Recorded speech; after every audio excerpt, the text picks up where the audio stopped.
I think because I had a lot of experience living overseas when I was a child.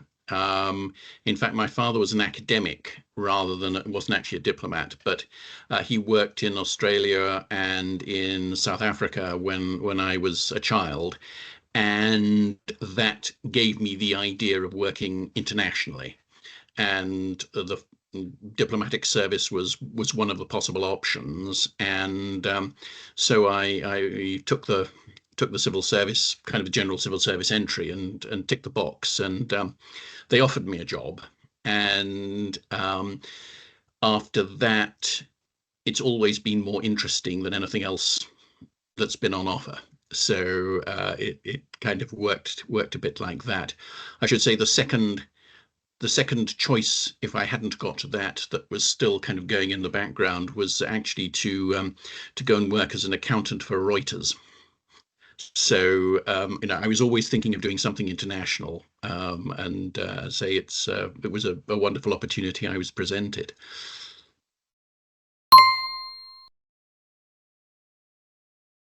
I think the biggest challenge, and more of a challenge now when there is so much going on internationally and so much interconnection, is actually prioritizing where you think you can make a difference in terms of building a relationship between two countries. And when it comes to hosting fancy dinners, it's like doing a sales job. If you want to sell somebody something, you've got to make them feel good about the fact you're selling it to them. And so you have an event which makes people feel good about themselves, and then they listen to you. So there is an element of that to it. But I was thinking before this interview, because I thought I'd get a question like that, the most remarkable thing that happened when I was in Tajikistan was spotting the opportunity of agricultural work in the UK. So historically, virtually nobody from Tajikistan came to the UK. I mean, a few hundred a year. And that's gone up from a few hundred a year to a few thousand a year just by people coming to do season agricultural work. But it's a wonderful opportunity because it means people from rural parts of Tajikistan who had no idea of ever traveling, maybe beyond Russia, experiencing the whole world. But you know, you only have to open a newspaper to know what can go wrong with migration. In all sorts of directions. I mean, there is abuse basically at both ends, all the potential things that can go wrong.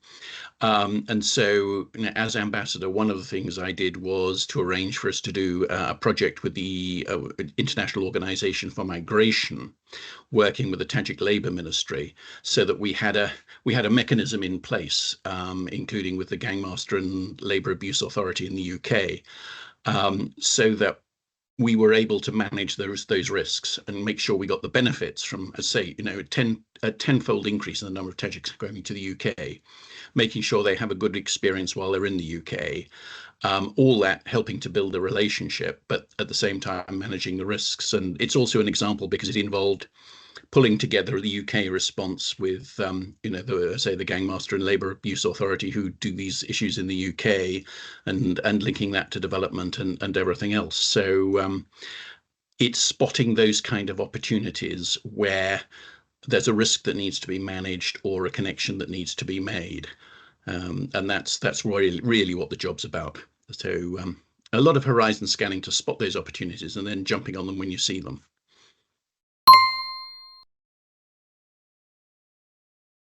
Um, Growing from what I say was a very low base. So, I mean, partly also I arrived just as COVID was finishing and kind of nobody was traveling anywhere.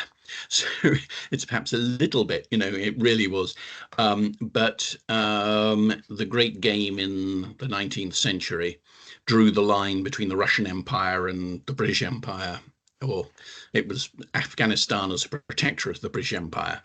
That line was what is now the southern border of Tajikistan with Afghanistan, and so really historically Tajikistan was a remote part of the Russian/Soviet Empire, and had really very few connections with the UK at all. And I'm very glad that's changed really quite dramatically in the time I've been there. the biggest thing, as I say, is the seasonal agricultural work. It doesn't sound much in itself, but as I say, going from a few hundred people a year visiting to a few thousand is, percentage-wise big. And then looking at building on other things, we've now got the legal apparatus in place to have a direct flight connection, which hasn't started yet. But if that were to start, the tourist potential is incredibly good, and there's a lot of high value tourism at the moment. High value because it's difficultly expensive to get there. Adventure tourism, nature tourism in the Pamirs. There's a lot of potential to it, and also in terms of critical minerals, which are one of the buzzwords in everyone's minds, and access to critical minerals. It's a key country. It's also, and I think the thing many people don't realize, a key country for climate change. It's where most of the rivers in Central Asia start, with the glaciers in the Pamirs. And there's a lot of hydroelectric projects underway, and already Tajikistan already exports electricity basically during the spring and summer, when the water is running at its fastest. Exports to Uzbekistan and Afghanistan already. And there's an electricity project called Casa 1000 that is actually building a connection across Afghanistan that will provide clean energy into Pakistan. So long as if the building work, if they manage to finish it, hopefully next year. And that's a real project. There are a lot of vapor projects, the famous Trans-Afghanistan pipeline for gas. But I say the World Bank is behind Casa 1000, and that does seem to be going ahead. The thing, when people have asked me this in the past, is that I've always said, which I think is about joining the diplomatic service, is to think through what living overseas means. Because I think one of the things in terms of people's expectations is to say, this isn't necessarily a job in which you travel. There are some people if you become, say, private secretary to a minister, you will have a few years when you do travel almost incessantly. But the basic job involves going somewhere and staying there, rather than actually traveling about a lot. It's thinking through how, whether you would do that, given that, the way the roulette wheel, which jobs come available when, you may not get an awful lot of choice about it. And everyone who has been in the Foreign Office, I think, will also give you the same advice, which is there are good jobs in lousy places and lousy jobs in good places. So it is you've got to be able to as I say, think through what that would mean, I think is part of it. Otherwise, if you're interested in intercultural communication, going to another country, understanding it well enough to be able to explain the UK. I mean, the fundamental job is to explain the UK and sell the UK to the country you're in, but also being able to explain back to London what the opportunities are of a relationship with the country that you're posted to. So it's being able to that's the, as it were, the engine of the job is doing that. And I think the personal aspects are, as I say, it's really about people who are adventurous enough to, as I say, want to go somewhere and stay there, go somewhere and make a life there, rather than just visit.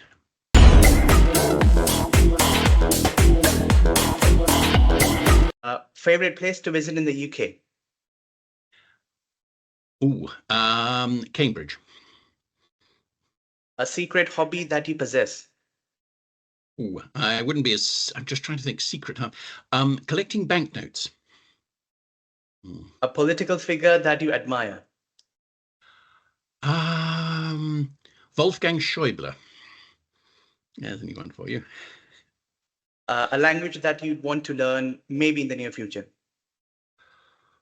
In the near future, well, I wouldn't say near future, but I've always wanted to learn enough Arabic to make sense of the Arabic I know from speaking Persian. So I think in terms of a language I would learn if I had time, it's Arabic. Do you happen to speak Persian? Like how? Like what's your fluency? Farsi sohbat mikonam. Perfect. I didn't understand anything, but it was lovely to hear. Yeah. A food item that you cannot live without. Food item.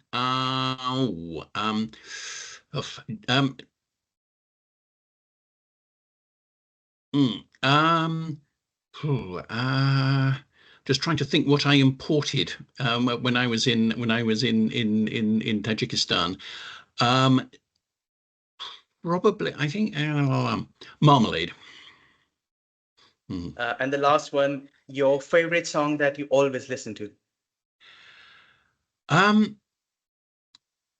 Various versions of the Rolling Stones hit, which is you can't always get what you want. All right, that which I think is a very good motto, for diplomacy. Where I used to sing it to myself sometimes when you're working. It's you can't always get what you want, but if you try, sometimes you get what you need. And I think for any job involving negotiating, it's a wonderful motto. Yeah. Is it? I mean, is it because is it some sort of like a stress buster, like when you sort of have hectic days? It's when everything is, things aren't going necessarily the way you want them to, and you just stop and think, well, they won't all, they won't always get the way you want, but if you try, you get what you need, and that I think is what can keep you going when things are looking difficult. Yeah. Yeah, just that brings us to the end of the interview. Yeah. So short and sweet, and truly enjoyed conducting this interview. Yes. And because this was like a sort of a Tajikistan Persian-based theme, so I'll sign off by saying Khuda Hafiz. Khuda Hafiz, Khuda Hafiz, شما. زحمت نکشید.